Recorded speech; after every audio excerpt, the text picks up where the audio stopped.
বিশাল এক ড্রাগসের চালান আটক করার পর শহরের সব পুলিশ অফিসার গিয়েছিল পার্টি করতে, কিন্তু ড্রাগ মাফিয়ারা তাদেরকে সেই পার্টিতে অজ্ঞান করে দিয়ে উপরে পাঠানোর ব্যবস্থা করতে থাকে। এই অবস্থায় তাদের সামনে ফেরেস্তার মতো এসে হাজির হয় এক দাগী অপরাধী। তবে সেই দাগী অপরাধী থেকে সে কিভাবে পুলিশ ডিপার্টমেন্টের হিরো হয়ে উঠলো তা জানার জন্য দেখতে হবে আমাদের আজকের এক্সপ্লেনেশন। বলছিলাম 2019 সালে রিলিজ পাওয়া অসাধারণ অ্যাকশন মুভি কাইথির কথা। তো চলো আর প্যাচাল না বাড়িয়ে শুরু করা যাক আজকের মুভি এক্সপ্লেনেশন। মুভির শুরুতে ভারতের তামিলনাড়ুতে একটা এতিমখানার দৃশ্য দেখতে পাই। আমুধা নামের এক এতিম মেয়ে হঠাৎ তার ম্যামের কাছ থেকে জানতে পারে যে আগামীকাল তার সাথে কেউ দেখা করতে আসছে, কিন্তু আমুদার তো কোনো বাবা মা নেই। তাহলে কে তার সাথে দেখা করতে আসছে? আমুদা তার নতুন কাপড় চোপড় গুছিয়ে নিয়ে অধীর আগ্রহে সেই ব্যক্তির জন্য অপেক্ষা করতে থাকে। এমনকি সে রাতের বেলা ভালো করে ঘুমোতেও পারে না। পরের সিনে আমরা বিশাল এক কন্টেনার ভর্তি ট্রাক দেখতে পাই। ইন্সপেক্টর বিজয় নামের একজন পুলিশ অফিসার তার টিমকে নিয়ে ভারতের সবচেয়ে বড় কোকেনের চালানটা ধরতে সক্ষম হয়েছে। প্রায় 900 কেজি ওজনের এই চালানের মূল্য ছিল 800 কোটি রুপি। এই চালানটা ছিল ইন্ডিয়ার অন্যতম বড় ড্রাগ মাফিয়া আধাই কালামের ড্রাগ কনসাইনমেন্ট। চালান পাকড়াও করার পর বিজয় বুঝতে পারে যে এত বড় ধাক্কা খেয়ে আধাই কালামের ভাই আনবু নিশ্চয়ই চুপ করে বসে থাকবে না, ফলে সে নিশ্চয়ই সরাসরি পুলিশের উপরে হামলা করে এই চালান ছিনে নেওয়ার চেষ্টা করবে। তাই সে তার পুরো টিমকে খুব সাবধানে থাকার নির্দেশ দেয়। এরপর তারা সবাই মিলে পুরো চালানটাকে কমিশনারের অফিসের নিচের একটা সিক্রেট প্যাসেজে লুকিয়ে রাখে। আর সেদিন রাতেই আইজির রিটায়ারমেন্ট পার্টির অনুষ্ঠান হওয়ার কথা ছিল, যেখানে শহরের সব পুলিশ অ্যাটেন্ড করবে। এই সুযোগে পুলিশের নার্কোটিক ডিপার্টমেন্টের হেড স্টেফেন রাজ আধাই কালামের ভাই আনবুর সাথে যোগাযোগ করে। সে জানায় যে এই পার্টিতে পুলিশদের উপস্থিতি থাকার সুযোগ নিয়ে তারা নিজেদের চালান উদ্ধার করতে পারবে, কিন্তু এর জন্য সে তাদের কাছে 20 কেজি কোকেন দাবি করে। আর আনবুও তার কথায় রাজি হয়ে যায়। কিছুক্ষণ পর স্টেফিন আবারও আনবুকে ফোন করে 5 জন পুলিশ অফিসারের নামের একটা লিস্ট দেয়, যার ফলে আনবু তার পুরো গ্যাং নিয়ে এদের উপরে পাঠানোর জন্য রেডি হতে থাকে। সে এই 5 জনকে মারার জন্য মোটা অঙ্কের পুরস্কারও ঘোষণা দেয়। এদিকে স্টেফেন আরো জানায় যে আনবুর গ্যাংয়ে একজন বিশ্বাসঘাতক রয়েছে, যে কিনা ইন্সপেক্টর বিজয়ের কাছে নিয়মিত সমস্ত খবর সাপ্লাই করত। এই সব কথা শোনার পর আনবু তাকে খুঁজে বের করার জন্য কাজ চালানোর আদেশ দেয়। এদিকে সেই সিক্রেট এজেন্ট কিন্তু তার নাকের ডগাতেই ছিল।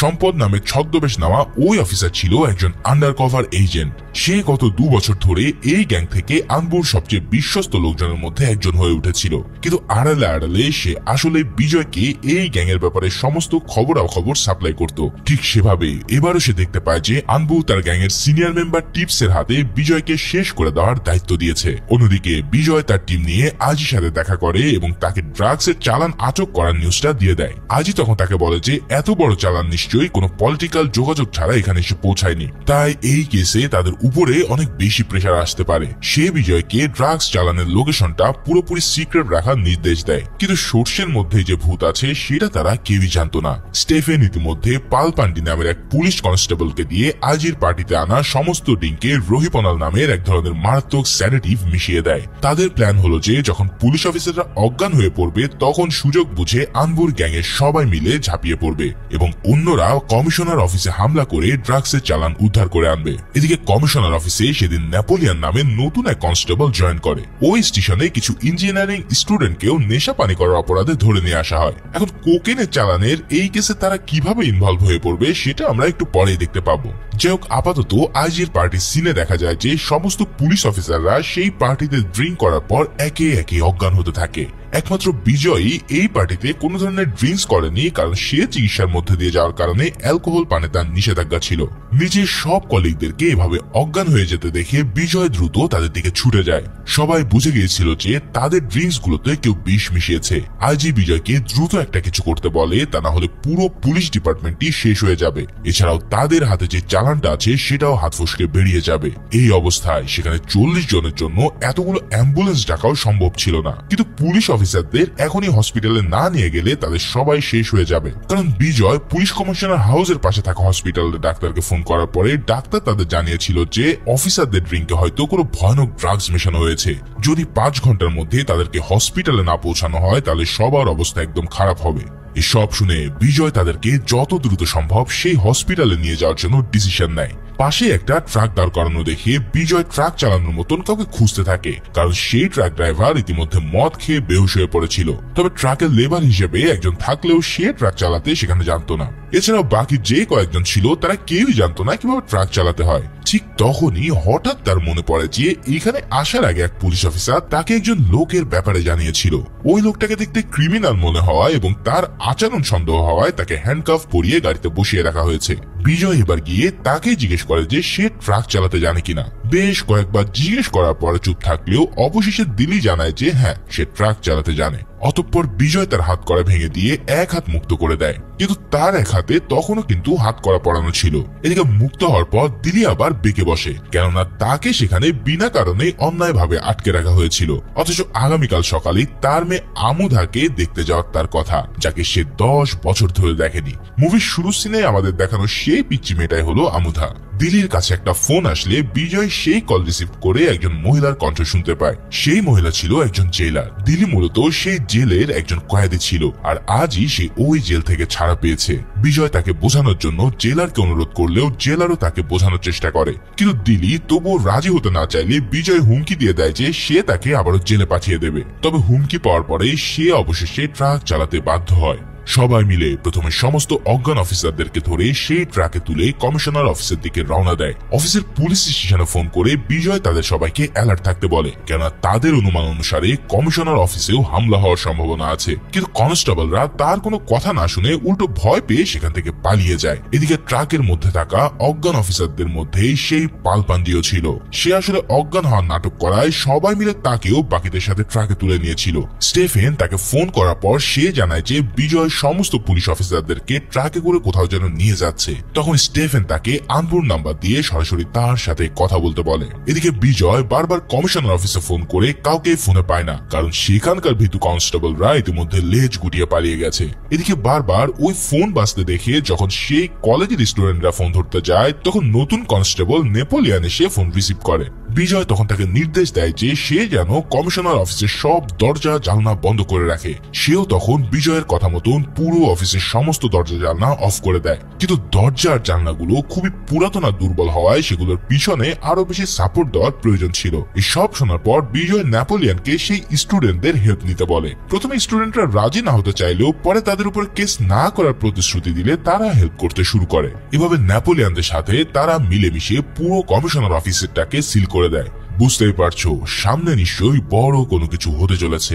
এদিকে ট্রাক যখন কমিশনার অফিস দিকে এগোচ্ছিল, তখন পান্ডিলালও আনবুর কাছে প্রতি মুহূর্তের খবর দিয়ে আসছিল। তার খবর অনুসারে আনবুর সঙ্গী টিপস তার কিছু লোক পাঠায় যাতে তারা ট্রাকটিকে আটকাতে পারে। এদিকে দিলিও সে ট্রাকের লেবার কামাচ্চির দেওয়া ইনস্ট্রাকশন অনুসারে ট্রাক চালিয়ে যাচ্ছিল। অন্যদিকে তার মেয়ে আমুধা কিন্তু সারা রাত ঘুমোতে পারেনি, কারণ সকালবেলা তার সাথে কে দেখা করতে আসবে এটা নিয়ে সে ভীষণ এক্সাইটেড ছিল। অবশেষে সে তার এক বান্ধবী সাহায্যে এতিমখানার রেজিস্ট্রি বুক দেখে নেয়, কারণ এতিমখানার মেয়েদের সাথে দেখা করতে আসা লোকদের নাম্বার আগে থেকে সে বইয়ে লেখা থাকতো। সেখান থেকে নাম্বার পাওয়ার পর সে ওই নাম্বারে ফোন করলে গাড়ি চালাতে থাকা দিলির কাছে সরাসরি ফোন আসে। কল ধরার পর ফোনে আমুধার কণ্ঠ শোনার পরে দিলির বুকটা কেঁপে ওঠে, কারণ 10 বছর পর এই প্রথম সে নিজের মেয়ের কণ্ঠ শুনতে পেয়েছে। কিন্তু কল ধরার পরেও সে তার সাথে কথা বলতে পারে না, কারণ টিপসের লোকেরা ইতিমধ্যে রশি ফেলে দিয়ে ফাঁদ পেতে রেখেছিল। ট্রাকটা ওই রশির সাথে ধাক্কা খাওয়ার সাথে সাথে ট্রাকের কন্ট্রোল হারিয়ে বনের মধ্যে ঝুঁকে যায়। একের পর এক গাছের সাথে বাড়ি খেতে খেতে ট্রাকের সামনের কাঁচ পুরো ভেঙে যায়। দিলি অনেক কষ্ট করে ট্রাকটাকে আবারও মেন রোডে তুলতে সক্ষম হলেও টিপসের লোকেরা ইতিমধ্যে দুটো গাড়ি নিয়ে তাদের পিছু নিয়েছিল। এদিকে তার হাত থেকে ফোন পড়ে যাওয়ার কারণে আমুধাও কাউকে কথা বলতে না দেখে ফোনটা রেখে দেয়। এদিকে টিপসের গ্যাং ততক্ষণ পিছন থেকে ট্রাকের দিকে পেট্রোল বোমা মারতে শুরু করে দেয়, কিন্তু দিলি তার ড্রাইভিং স্কিলের সাহায্যে মারাত্মক কায়দায় ওই বোমগুলোকে ডজ দিতে থাকে। এরপর সেই গুন্ডাগুলো পিছনে থাকা ট্রাকের সেফটি খুলে ফেলতে সক্ষম হয়, যার ফলে কার্গো চেম্বার খুলে গিয়ে স্বয়ং পুলিশের আইজি সেখানে বিপজ্জনক ভাবে ঝুলতে থাকে। এই কাণ্ড দেখে বিজয় তৎক্ষণাৎ কামাচ্চিকে পাঠায় যাতে সে আইজিকে টেনে ভিতরে নিয়ে আসে। কামাচ্চি তাকে টেনে আনতে গেলে পিছনের গাড়িতেও এক লোক ছাদের উপরে উঠে পড়ে। গাড়ির ভিতর থেকে একজন ট্রাকের উপরে শিকল মেরে ট্রাকটাকে আটকাতে যায় এবং উপরের লোকটা তো একেবারে ট্রাকের ভিতরে পেট্রোল বোমা মারার জন্য রেডি হয়ে পড়ে।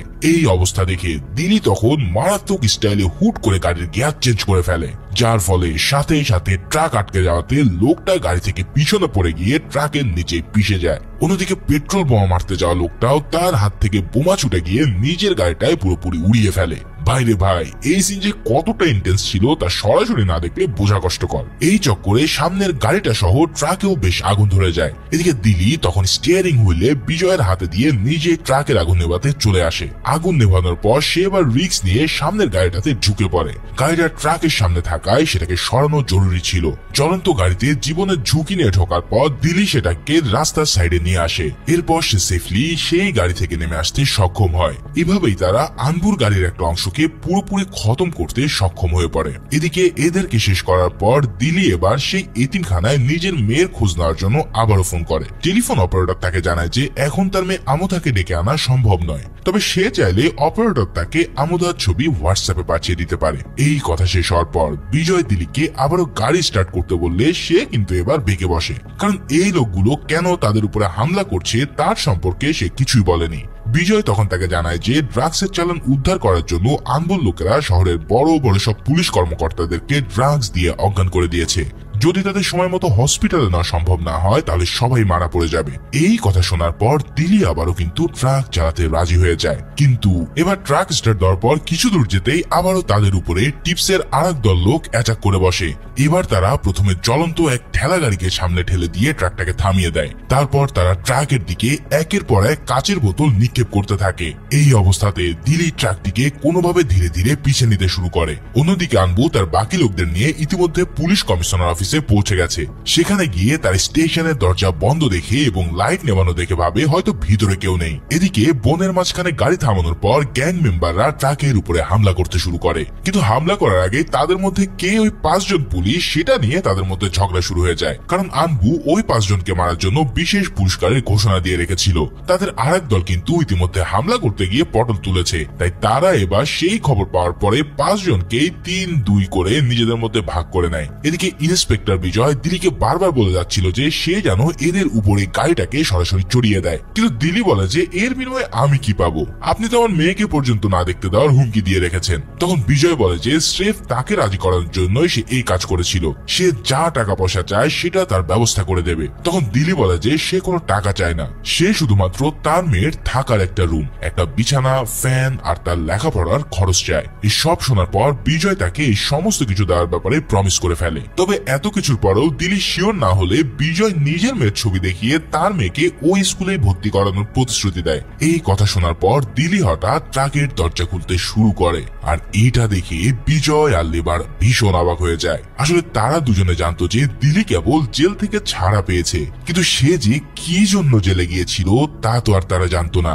এদিকে দিলি ট্রাক থেকে নেমে পুরো স্যাভেজ স্টাইলে তার লুঙ্গি ভাঁজ করে নেয়। এরপর শুরু হয়ে যায় তার সাথে ওই গ্যাংস্টারদের এক তুমুল ফাইটিং। এতগুলো লোক মিলে অনেক অস্ত্র শস্ত্র দিয়েও তার কিছুই করতে পারে না, বরং সে তাদের সবাইকে মারতে মারতে একদম কিমা কিমা করে ফেলে। কিছু লোক তো ট্রাকের উপর উঠতে গিয়ে বিজয়ের হাতেই গুলি খেয়ে মরে। এভাবেই তারা দুজনে মিলে পুরো দলটাকেই সাফ করে দেয়। ওদিকে পুলিশ স্টেশনের বাইরে ওয়েট করতে করতে অধৈর্য হয়ে আনবু এবং তার লোকেরা এবার গেট ভেঙে ভিতরে ঢুকে পড়ে। এরপর সে হুমকি দেয় যে ভিতর থেকে দরজা খোলা না হলে সে সবাইকে শেষ করে দেবে। এই পরিস্থিতি দেখে নেপোলিয়ান বিজয়কে ফোন করলে বিজয় তাকে উপরের তলার লকারের প্রিজন সেলে যেতে বলে, কারণ এই লকার সেলেই আনবুর গ্যাং এর লোকেরাই বন্দী অবস্থায় ছিল। বিজয় তাদের মধ্যে থেকে নীল শার্ট পরা একজনকে আনবুর সাথে যোগাযোগ করতে বলে। তাদেরকে এখান থেকে চলে যেতে দেওয়ার বিনিময়ে সে লোকটাকে আনবুর দলের এখান থেকে ফেরত পাঠানোর জন্য রাজি করায়, কিন্তু লোকটার হাতে ফোন দিতে সে আনবুকে সব প্ল্যান বলে দেয়। কিন্তু আনবু হঠাৎ কোনো কিছু না করে বারবার জিজ্ঞেস করতে থাকে যে ওরা কি ভিতরে আছে। এই প্রশ্ন শুনে লোকটা থতমত খেয়ে তাকে বোঝানোর চেষ্টা করে যে ওপাশ থেকে বিজয় তার কথা শুনছে, কিন্তু তবুও আনবু প্রশ্ন করতে গেলে সে অবশেষে হাসূচক জবাব দেয়। তবে সাথে সাথে আনবু তাকে জানায় যে এখান থেকে সে সবাইকে নিয়ে চলে যাচ্ছে, আর বিজয়ের দেওয়া প্রস্তাবে সে রাজি। তার কথা শোনার পর বিজয়ও লক আপ খুলে দেওয়ার জন্য আদেশ দেয়, কিন্তু পরক্ষণে তার মনে কিছুটা খটকা লাগে। আনবু বারবার সেলের ভিতরে একজন থাকার কথা জিজ্ঞেস করছিল কেন, তাহলে কি এর মধ্যে কোনো ঘাপলা আছে? সে দ্রুত নেপোলিয়ানকে কয়েদিদের নাম জিজ্ঞেস করার আদেশ দেয়। তার মধ্যে 4 জন নিজের নাম বললেও শেষের জন কোনোভাবে নিজের নাম বলতে চায় না। এবার বিজয়ের কাছে ব্যাপারটা পুরোপুরি পরিষ্কার হয়ে যায়। এর মানে হলো তারা আসলে অজান্তেই আনবুর ভাই আদাইলা কালামকে অ্যারেস্ট করে নিয়েছে, মানে অজান্তেই তাদের হাতে ধরা দিয়েছে জ্যাকপট। ব্যাপারটা বুঝতে পেরে সে তৎক্ষণাৎ দরজা বন্ধ করার নির্দেশ দেয়, কিন্তু আদাইলা কালাম হঠাৎ নেপোলিয়নকে গারদের ভিতর থেকেই হাত দিয়ে চেপে ধরে চাবি আনতে বলে। ওদিকে স্টুডেন্টরা কিন্তু ততক্ষণে দরজা খুলে ফেলেছিল, তবে গ্রিল তখনও খোলা বাকি ছিল। নেপোলিয়নের কথা শুনে তারা আবারও দরজা বন্ধ করতে গেলে দূর থেকে আনবু তার লোকদের নিয়ে তাদের দিকে ছুটে যায়, তবে স্টুডেন্টরা ততক্ষণে নেপোলিয়নকে মুক্ত করে আবারও দরজা বন্ধ করে দেয়। ওদিকে এতিমখানার লোকটা ছবি পাঠানোর পর দিলি এতক্ষণে তার মেয়ের ছবিটা হোয়াটসঅ্যাপ থেকে ডাউনলোড করতে পেরেছিল। এতদিন পর মেয়েকে দেখতে পেয়ে সে অনেক বেশি ইমোশনাল হয়ে যায়। বিজয় তাকে কথা দেয় যে সে তার মেয়ের কাছে পৌঁছে দেওয়ার সর্বোচ্চ চেষ্টা করবে। এমন প্রতিশ্রুতি পাওয়ার পর বিজয় আবারও পূর্ণ উদ্যমে গাড়ি চালাতে থাকে। কমিশনার অফিসের পাশের হসপিটালে পৌঁছানোর জন্য আরো প্রায় 40 কিলোমিটার পথ তাদের পাড়ি দিতে হবে। এদিকে কমিশনার অফিসের বাইরে আনবু এবং তার লোকেরা বারবার চেষ্টা করেও কোনো দরজা জানলায় ভাঙতে পারেনি। বাইরে থেকে চেষ্টা করতে করতে যখন তারা হাল ছেড়ে দিচ্ছিল, ঠিক তখনই লকআপ থেকে একজন তাদের পিছনের দিকে দরজা ভাঙতে বলে। এই কাণ্ড দেখে আবার ভিতরে থাকা সেই স্টুডেন্টরা জোরে জোরে মিউজিক বাজিয়ে দেয়, যাতে ভিতর থেকে বাইরে আর কেউ কোনো খবর দিতে পারে না। ভীষণ জোরে মিউজিক শুরু হয়ে যাওয়ার পর আদাইলা কালাম যেন পুরো পাগল হয়ে ওঠে, মানে পুলিশ স্টেশনের ভিতরে যেন পুরো সার্কাস চলছে। এদিকে আনবু তার লোকদেরকে নিয়ে গরুর মতন খেটেও কোনো কিছু করতে পারছিল না। ওদিকে ট্রাক চলতে শুরু করলে কিছু দূর গিয়ে পাহাড়ের সামনে গাড়ি থামানোর পর ট্রাকের উপর থেকে কারো ফিসফিসের আওয়াজ সে শুনতে পায়। বিশ্বাসঘাতক পলি পান্ডি তখনও গাড়ির ভিতরে বসে আনবুকে খবর সাপ্লাই করতে থাকায় তার কথার আওয়াজই ফিসফিস হিসেবে শোনা গিয়েছিল, কিন্তু ইন্সপেক্টর বিজয় সেটাকে অফিসারদের কারো প্রলাপ ভেবে ইগনোর করে ফেলে। এদিকে বিজয় হঠাৎ জানতে পারে যে পুলিশ অফিসারদের ড্রিঙ্কসে আসলে রেহিপোনাল নামের এক মারাত্মক ড্রাগস মেশানো হয়েছিল। এই ড্রাগস সহজে কোথাও পাওয়া যায় না, তার মানে পুলিশের নার্কোটিক ডিপার্টমেন্টের কেউ এই ঘটনার সাথে জড়িত। অর্থাৎ সন্দেহ এবার ধীরে ধীরে স্টেফেনের দিকে যাবে। ওদিকে স্টেফিনও কিন্তু একদম বসেছিল না। খোঁজ করতে করতে সে জেনে ফেলে যে আজাদ আহমেদ নামের এক এজেন্ট সম্পদ সেজে আনবুর গ্যাং এর সব খবর বিজয়কে সাপ্লাই করছিল। সম্পদের মিশন কিন্তু প্রায় শেষের দিকে থাকায় সে শহর ছাড়ার প্রস্তুতি নিচ্ছিল, কিন্তু সে নিজেও জানতো না যে তার সামনে কি হতে চলেছে। অন্যদিকে টিপসের পাঠানো গুন্ডার দল পাহাড়ের ঢালু পথে দাঁড়িয়ে বিজয়দেরকে মারার জন্য রেডি হয়েছিল। তবে এদেরকে টেক্কা দেওয়ার জন্য দিলি বিজয়কে একটা খতরনাক প্ল্যান বাতলে দেয়। তারা প্রথমে একটা টায়ার খুলে দিয়ে লোকগুলোর দিকে গড়িয়ে দেয়। এরপর তারা ট্রাককেও কোনো ড্রাইভার ছাড়াই পাহাড়ের নিচের দিকে ঠেলে দেয়। এখন ট্রাককে আসতে দেখে প্রথমে লোকগুলো সেদিকে দৌড় দিচ্ছিল, কিন্তু তাদের দিকে ট্রাকের বিশাল টায়ার গড়িয়ে আসার কারণে তারা সবাই ছত্রভঙ্গ হয়ে পড়ে। এই সুযোগে দিলি দৌড়ে গিয়ে চলন্ত ট্রাকে উঠে সেটাকে থামিয়ে ফেলে। ভাইরে ভাই, যেভাবে ট্রাকটাকে একবারে খাদের কিনারে এসে থামিয়েছে, তাতে আরেকটু হলেই সমস্ত পুলিশ সমেত পুরো ট্রাকটা একদম কয়েকশো ফুট নিচে পড়ে যেত। এবার ট্রাকটাকে থামানোর পর দিলি সেটাকে ঘুরিয়ে এনে দ্রুত সামনের দিকে চালিয়ে দেয়। লোকগুলো সেখানে চলে আসার আগে লেবার সেই গাড়িতে উঠতে সক্ষম হয়, কিন্তু বিজয় দৌড়ে কুলিয়ে উঠতে না পারার কারণে অনেক পিছনে পড়ে থাকে। এবার পিছন থেকে লোকগুলো তার উপরে ইট পাটকেল আর চাকু মেরে তাকে অজ্ঞান করে ফেলে।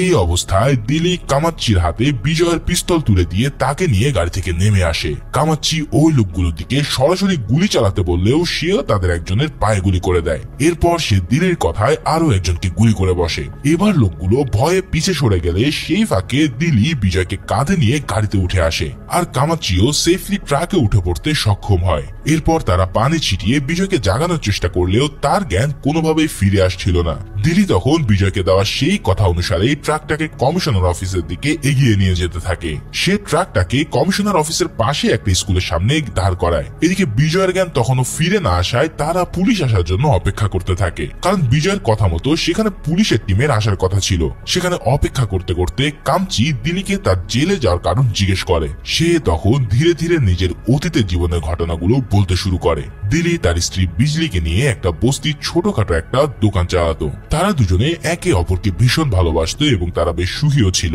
এছাড়াও শীঘ্রই তাদের জীবনে সন্তানও আসতে চলেছিল। কিন্তু একদিন দিলির জীবনের সবকিছু ওলটপালট হয়ে যায়। তাদের বস্তিতে সেদিন হঠাৎ এক গ্যাং এসে হামলা করে বসে। দুজন লোক এসে অন্তঃসত্ত্বা অবস্থাতেই বিজলিকে টেনে নিয়ে যেতে শুরু করে।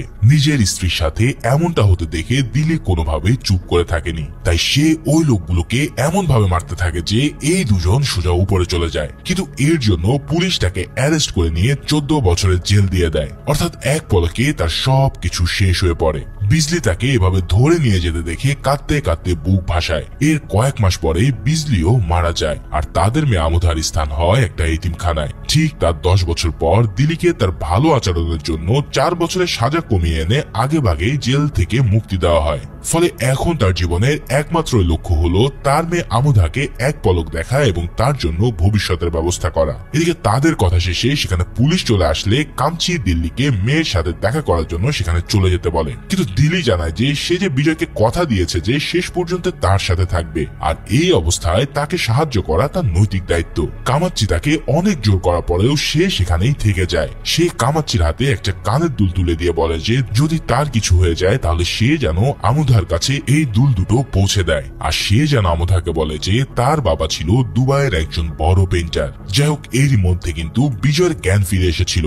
এবার সে অন্যান্য পুলিশদের সাথে মিলে অজ্ঞান হয়ে থাকা অফিসারদেরকে দুটো স্কুল বাসে তুলে তাদের হসপিটালের দিকে নিয়ে যেতে থাকে। অন্যদিকে অজ্ঞানের ভান করে থাকা পাল পান্ডি এই খবরটাও স্টেফেনের কাছে পৌঁছে দেয়। এবার স্টেফেন সরাসরি তাকে বিজয়কে খতম করে দেওয়ার আদেশ দেয়। আদেশ পাওয়া মাত্রই সে গাড়ি থেকে নেমে বিজয়কে গিয়ে বলে যে তার শরীর এখন পুরোপুরি ঠিক হয়ে গেছে। আর বিজয় কিছু চিন্তা না করে তাকে নিজেদের ট্রাকে তুলে নেয়। এদিকে আনবু তার ভাই আদাইলা কালামকে ছাড়ানোর জন্য একেবারে ডেসপারেট হয়েছিল। তাই এবার সে পিলার বেয়ে রশি দিয়ে কোনো মতন বিল্ডিং এর ছাদে উঠে পড়ে। এরপর ছাদের খিড়কি খুলে সে অফিসের ভিতরে ঢুকে পড়ে। এখানে থাকা নেপোলিয়ন সহ স্টুডেন্টরা তাদেরকে আটকাতে গেলেও তাদের সাথে ফাইটিং শুরু হয়ে যায়। আনবু তাদের সবাইকে কম বেশি আঘাত দিতে সক্ষম হয়। একা এক গ্যাংস্টারকে তারা কয়েকজন মিলেও সামলাতে পারে না। তবে শেষ পর্যন্ত প্রচুর মারধর খাওয়ার পর তারা তাকে কাবু করতে সক্ষম হয়। এরপর তারা থামিজ নামের এই মেয়ে স্টুডেন্টের ওনা দিয়ে তাকে বেঁধে ফেলে। থামিজ নিজেও ছাদে গিয়ে আনবুর এক লোককে ছাদে উঠতে দেখে তাকে নিচে ফেলে দেয়। এরপর সে নিচে এসে তার বন্ধু মনোজের সাথে কথা বলতে থাকে।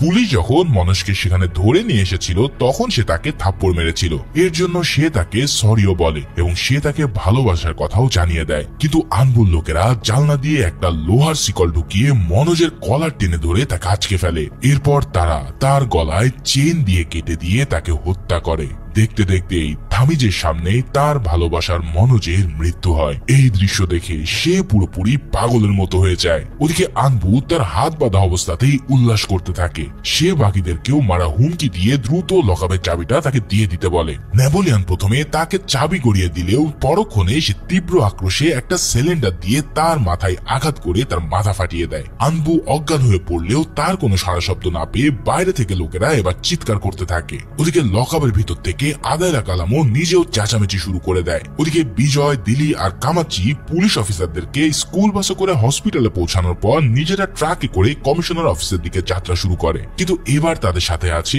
এই বিশ্বাসঘাতকও। কিন্তু তারা কেউই জানতো না যে এই লোকটা তাদের ঘরের শত্রু বিভীষণ। এবার রাস্তার মাঝে টিপস নিচে তার গ্যাংদের নিয়ে তাদেরকে আবারও আটকাতে আসে। দিলি এবার গাড়ি থামিয়ে প্রথমে টিপসের লোকদের সাথে লড়াই করার জন্য রেডি হয়। কিন্তু এবার পাল পান্ডি এসে তাকে পিছন থেকে ছুরি মেরে বসে। দিলি যখন নিচে পড়ে যায় তখন গ্যাংয়ের লোকেরা এসে বিজয়কে মারধর শুরু করে। এদিকে সম্পদরূপী ওই আন্ডার কাভার এজেন্ট আজিজ আহমেদের ফোনে টিপসের কল আসার পরে সে টিপসের কাছে গিয়ে দেখতে পায় যে গ্যাংয়ের লোকেরা সবাই মিলে বিজয়কে প্রচন্ড মারধর করছে। তখন সে টিপসকে বলে যে বড় ভাই, একে আমার হাতে ছেড়ে দিন। তারপর সে চুপিসারে বিজয়কে ট্রাকের সাথে ঠেসে ধরে তার পকেট থেকে পিস্তল নিয়ে গুন্ডাদের উপরে হামলা করতে বলে। কিন্তু টিপস এবং তার গ্যাং ইতিমধ্যে স্টেফেনের কাছ থেকে তার আসল পরিচয় জেনে গিয়েছিল। আর এদিকে বিজয় সেটা ভালোভাবে বুঝতে পেরে যায়। তাই সে কিছু বলার আগে টিপস আজিজ আহমেদকে ধরে নিয়ে গিয়ে তাকে শেষ করে দেয়। এবার তারা কামাচ্চিকে নিয়ে টানা হেঁচড়া শুরু করলে তার হাত থেকে আমোদার জন্য দিলির আনা সেই দুলটা পড়ে যায়। কামাচ্চি তাকে উঠানোর জন্য চিৎকার করে তাকে এই কথা জানায়। কিন্তু টিপস তখন তার কথা শুনে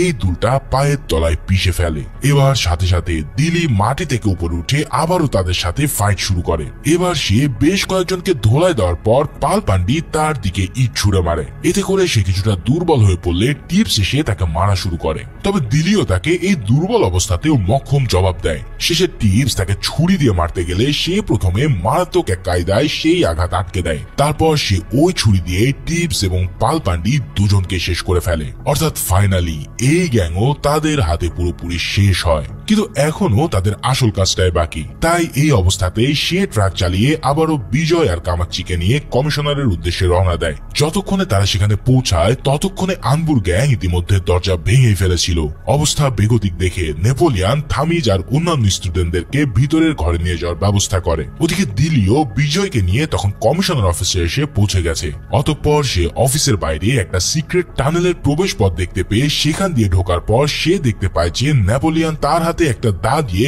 গ্যাং মেম্বারদের মোকাবেলা করার জন্য রেডি হয়ে আছে। তবে প্রথমে সে দিল্লিকে দেখে তাকে গুন্ডাই ভেবে নেয়, কিন্তু দিল্লি তাকে জানায় যে সে ইন্সপেক্টরের সাথে আছে। এরপর সে নেপোলিয়নের সাহায্যে স্টুডেন্টদেরকে টানেল দিয়ে বাইরে বের করে নিয়ে সেফলি গাড়িতে বসায়। এরপর তারা ফিরে আসলে যে রুমটাতে ড্রাগস রাখা ছিল নেপোলিয়ন সেটা দরজা খুলে ফেলে। সে সেখানকার সমস্ত ড্রাগস জ্বালিয়ে দিতে চায়, কারণ এগুলোর জন্য যত ঝামেলা শুরু হয়েছে। সামান্য ড্রাগসের জন্য এরা তার সামনে নিরীহ এক স্টুডেন্টের গলা কেটে হত্যা করেছে। নেপোলিয়ন যখন ড্রাগসের প্যাকেটগুলো এদিক ওদিক ফেলতে থাকে তখন দিল্লি সেখানে দুটো বক্স দেখতে পায়। তাদের মধ্যে একটা বক্স খুলে তারা আবিষ্কার করে এক মক্ষম অস্ত্র। সেখানে রাখা ছিল আস্ত এক হেভি মেশিন গান। এবার মেশিন গান হাতে পাওয়ার পরে তারা দুজনে সিদ্ধান্ত নেয় যে আদাইলা কালামের গ্যাংকে কোনোভাবেই ভিতরে আসতে দেওয়া যাবে না। এতক্ষণে কিন্তু সেই লোকগুলো দরজা ভেঙে ভিতরে ঢুকে পড়েছিল।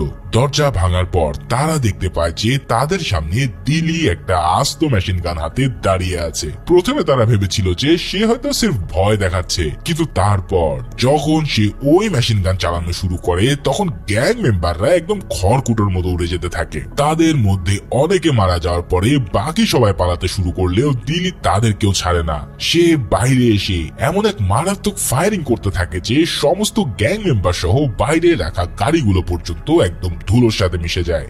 বাইরে ভাই, এই অবস্থায় দিল্লির মধ্যে এক মনস্টার জেগে উঠেছিল। মূলত এই সিনটাই ছিল ইন্ডিয়ান সিনেমার প্রথম মেশিন গান ফাইটিং। আর এরপরে এই ধরনের মেশিন গান ফায়ারিং আমরা এনিমেল, কেজিএফ সহ অন্যান্য অনেক মুভিতেই দেখেছি। যাই হোক, এই মারাত্মক ফায়ারিং এর মধ্যে দিয়ে সে সামনে রাখা সবকিছু প্রায় ধূলিসাৎ করে দেয়। আর এভাবেই আদাইলা কালামের পুরো গ্যাং একাই দিল্লির হাতে পুরোপুরি শেষ হয়ে যায়। এই গ্যাংকে খতম করার পর পুলিশ স্টেফেনকেও অ্যারেস্ট করে নেয়। অন্যদিকে অসুস্থ থাকা সমস্ত পুলিশ অফিসারদের ট্রিটমেন্ট করে সুস্থ করে তোলা হয়। সব ঝামেলা শেষ হওয়ার পর বিজয় এসে দিল্লির হাত থেকে হাত কড়া খুলে ফেলে। এতক্ষণ পর্যন্ত কিন্তু তার হাতে ভাঙা হাত কড়াটাই পড়ানো ছিল। এই জয়টা মিডিয়ার চোখে পুলিশ ডিপার্টমেন্টের বিজয় হলেও তার পুরো ক্রেডিট কিন্তু দিল্লিরই। আর বিজয়ও এই জন্য তাকে তার প্রতিদান দিতে ভোলেনি। সে দিল্লিকে অ্যাম্বুলেন্স থেকে নামিয়ে তার সামনের দিকে তাকাতে বলে। আর দিল্লি সামনে তাকিয়ে যা দেখে তাতে তার হৃদস্পন্দন কয়েক গুণ বেড়ে যায়, কারণ তার সামনে দাঁড়িয়ে ছিল তার মেয়ে আমুথা। দিল্লি তার দিকে এগিয়ে যাওয়ার পর পিচ্চি আমুথা তাকে জিজ্ঞেস করে যে আপনি কি আমার বাবা? এই কথা শুনে দিল্লি তাকে হাসূচক জবাব দেওয়ার পর কান্নায় ভেঙে পড়ে বারবার তার কাছে ক্ষমা চাইতে থাকে। এখানে এই বাবা মায়ের একত্রিত হওয়াটা মুভির মধ্যে সবচেয়ে বেস্ট সিন ছিল। দিল্লি আমুথাকে কথা দেয় যে সে আর কোনোদিন তাকে ছেড়ে যাবে না। আর এরপর সে আবারও বিজয়ের কাছে গেলে বিজয় জানায় যে সে আমুথার জন্য দিল্লিকে দেওয়া প্রতিশ্রুতি অনুযায়ী সব ব্যবস্থা করে রেখেছে। অর্থাৎ আমুথা এখন এতিমখানা জীবন থেকে ছাড়া পেয়ে পেতে যাচ্ছে নতুন এক লাইফ। এভাবে দিল্লি তার অতীতের প্রায়শ্চিত্ত করার পাশাপাশি শহরের পুলিশের ডিপার্টমেন্টকে পুরোই বাঁচিয়ে নেয়। আর এরই সাথে সে নিজের মেয়ে এবং কামাচিকে নিয়ে নতুন জীবন শুরু করে। তবে প্রশ্ন হচ্ছে যে আসলে দিল্লি কিসের জন্য জেলখানায় গিয়েছিল? সেই কাহিনী কিন্তু এখনো আমরা জানতে পারিনি। তবে এটা নিশ্চয় বুঝতে পারছো যে দিল্লি আসলে কোনো সাধারণ কেউ নয়। হয়তো এর পিছনে এমন কোনো কাহিনী আছে যেটা আমাদের মাথা ঘুরিয়ে দিতে পারে। এই মুভিটা ছিল এলসিইউ ইউনিভার্সের প্রথম মুভি। আর এরপর এই ইউনিভার্সে আরো দুটো মুভি মুক্তি পায়। সেগুলো হলো বিক্রম এবং লিও। এই তিনটা মুভিতে সবগুলো ঘটনাকে এমন ভাবে কানেক্ট করা হয়েছে যেগুলো দেখার পর তোমরা বুঝতে পারবে যে আসলে এর পিছনে কত বড় কাহিনী রয়েছে। চিন্তা করো না, খুব দ্রুতই বিক্রমের এক্সপ্লেনেশন এই চ্যানেলে আসতে চলেছে, যেটা আমার মোস্ট ফেভারিট একটা মুভি। তো সে পর্যন্ত সবাই ভালো ও সুস্থ থাকো। দেখা হচ্ছে পরের কোনো ভিডিওতে। আল্লাহ হাফিজ।